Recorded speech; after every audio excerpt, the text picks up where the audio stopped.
The Steam NextFest is probably my favorite of the events that Steam holds. We get a look at so many upcoming games and a real feel for the developers' visions. That said, this most recent NextFest had over 2,000 titles in it, and not all of those can be gems. So, which games should you be excited about? Which demos should you still go and try? I played a ton of these demos this time around, and I have some that I'm definitely picking up when they come out. This is Dotharick Gaming, and these are my Steam NextFest Spring 2025 ones to play. We're going to get this started with the first of quite a few promising roguelike titles on this list, Aethermancer. Aethermancer is a creature collector dungeon crawling roguelite being made by Moirai Games. And while this game doesn't do anything revolutionary with either of its core concepts, the creature collecting and roguelike elements come together in the final product like chocolate and peanut butter. As anyone who has played PokeRogue can tell you, it's a good combination. The team at Moirai Games definitely knew what they were doing when they designed how your monsters develop throughout a run. You end up kind of making 3 different builds that work together in tandem to create an incredibly satisfying combo that makes you feel like you're unstoppable, without sacrificing the sense of difficulty as the game progresses, which I think anyone can tell you is a feat in and of itself. The monster designs are great across the board, and they have done a marvelous job of creating interesting, aesthetically pleasing monsters to make any fan happy, and all without stepping on Pokemon's toes. Looking at you, Pal World. In addition, each of the monsters have a really well-developed gameplay identity to them. Each monster has a unique ability that gives you some direction on how to use them. To really explore this, we can look at the Ooze, which is our required RPG slime monster. But if you look a little closer, every time he does something, he poisons himself. Then, when he takes any poison damage, all of his enemies also take damage from that poison. This makes him a really interesting enemy because you don't want to let him build up too much poison and melt through your party. Then it also makes him a really cool part of a build as you try and build him to get as much poison on him as possible and melt right through your enemies, while hopefully not melting through himself.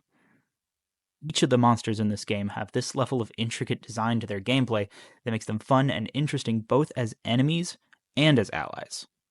I finished the demo in about 2.5 hours, having played multiple runs with different builds, and I still feel like I've barely scratched the surface of what even just the demo has to offer. So I really can't wait to see everything that it'll have in the full release. I'm going to continue along similar lines here with Shape of Dreams, a new action roguelike being made by Lizard Smoothie that uses a unique blend of roguelike elements with MOBA-style gameplay to create an amazing gameplay feel. There's an incredibly wide array of skills or memories in the game, and you can further customize each memory with essences that can give each individual skill different perks that makes them stronger and more versatile. The combos of essences and memories come together really well and feel great to play with, and while I didn't explore this much, the multiplayer is praised by nearly every review I've looked at on the Steam page. The MOBA-style controls can take some getting used to, but if you've played a MOBA game like League of Legends or Dota for any amount of time, then you'll feel right at home in Shape of Dreams. In fact, in many ways it feels like you're building a character for one of those games as you go through the game. Much like Aethermancer on this list before it, the creator's attention to detail with the memories and essences that you use to build your character is evident. There's a fire dash that explodes along it and resets if you kill an enemy with it. There's a laser beam that hits an enemy a ton of times and heals you along the way. You can shoot fire, you can make ice explosions, you can summon stars from the sky, or you can just hit them really hard with a sword.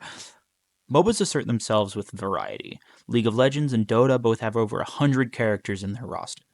Shape of Dreams has achieved a similar level of variety, and they only have 5 characters to work with. I only played 2 during my testing. Each ability has so many different directions for where you can take it and how it can make you feel like an absolute force of nature as you tear through each floor of the game's elaborate dungeons. Once again, I've played full games that have less strategic depth and variety than this game has, and it's not even out yet. We're going to finish off the roguelikes on this list with Haste: Broken Worlds.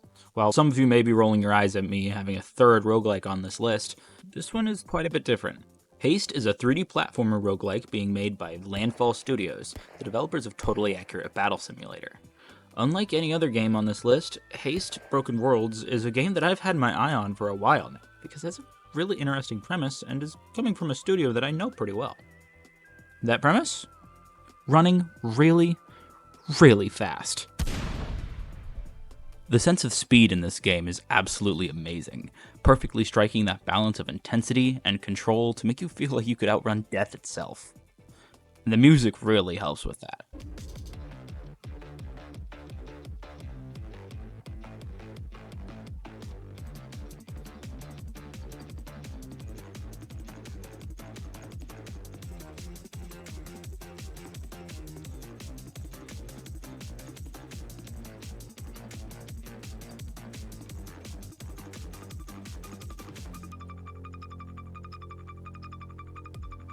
While this game is a roguelike and the items you can find are important, the roguelike elements themselves are de-emphasized.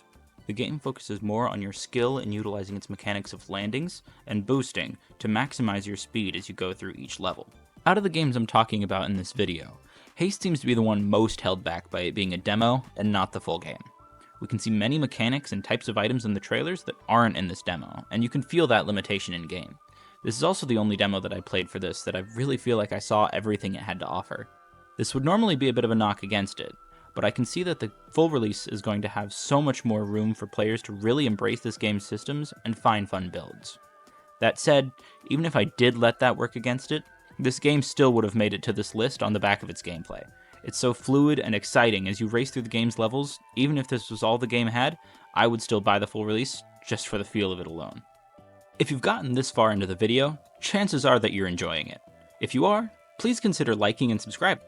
In addition, I'm always interested in new games to play, so please tell me your favorite games from the NextFest, or just games you'd be interested to hear me talk about in the comments below. With that out of the way, let's get back to the list. Let's finally leave the roguelikes behind and talk about something else. The first Berserker, Kazan. The first Berserker Kazan is a Souls-like game being made by Neopal and set in the Dungeon Fighter universe. I've never played a Dungeon Fighter game, but I had no problem understanding what was going on or what I needed to do. Like most Souls-like games, Kazan throws you right into the action, starting on your procession towards execution for betraying your country. The convoy is split up by a rock slide, allowing you to escape and, with the help of a sinister benefactor, tear through your captors, as well as the dangerous wildlife of the area. The game is a Souls-like, difficulty is inherent, but this game really pushed me to fight against that difficulty unlike any other game I've played in the genre. Even when I was getting slammed into the snowy wastes, I was having fun and enjoying myself the entire time. I don't know for sure if this game is easier than other Souls-likes or if it just clicked better for me, but I always felt like I knew what I did wrong and could do better next time. The enemy and boss design are nicely varied, unlike many games I've played, although Souls-likes do traditionally do well in this regard. That's pretty much what I'm saying with all of this. This game felt like a great example of the Souls-like genre, and I know how many people are constantly chomping at the bit for more Souls-like action, and the first Berserker, Kazan, is a great option for that. The game comes out very soon as well. It's slated to release on March 27th. The final game on this list is completely different from what came before it. Mecha Break is a mech-based hero shooter being made by Amazing CSUN Games. This game has a lot of promise and some cool ideas for how to push the hero shooter genre forward, but it comes onto this list with a big asterisk next to it.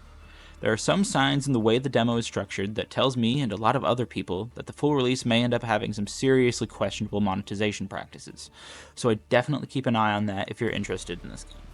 With that out of the way, Mecha Break's gameplay is great, and the mech designs, both aesthetics and gameplay-wise, are stellar. Hero shooters are an incredibly dense market in today's gaming sphere, but Mecha Break manages to do things that I haven't seen any other game in the genre do. It breaks the mold of what hero shooters have been doing since TF2 and has more than one serious game mode. From ranked matches, standard to hero shooters, but with more different objectives than I've seen from any other game, as well as an extraction shooter mode, like Hunt Showdown or Escape from Tarkov, as well as an extensive character creator. The different mechs have very different feels, as well as different roles, but none of them that I played ever felt like there was anything I couldn't do, or any enemy I couldn't handle. Even in a slow Defender-class mech, the movement was snappy and fluid. The mechs feel powerful and weighty without feeling sluggish, and it feels like every mech has a way to get to the objective, team or no team. Well, that's my list. Were there any games you disagreed with making the list? Any games that you were surprised didn't make an appearance? Tell me in the comments. Don't forget to like and subscribe if you enjoyed and want to see more content from me in the future. I'm trying something new here and would love some feedback. This has been Dotharick Gaming, and see you next time.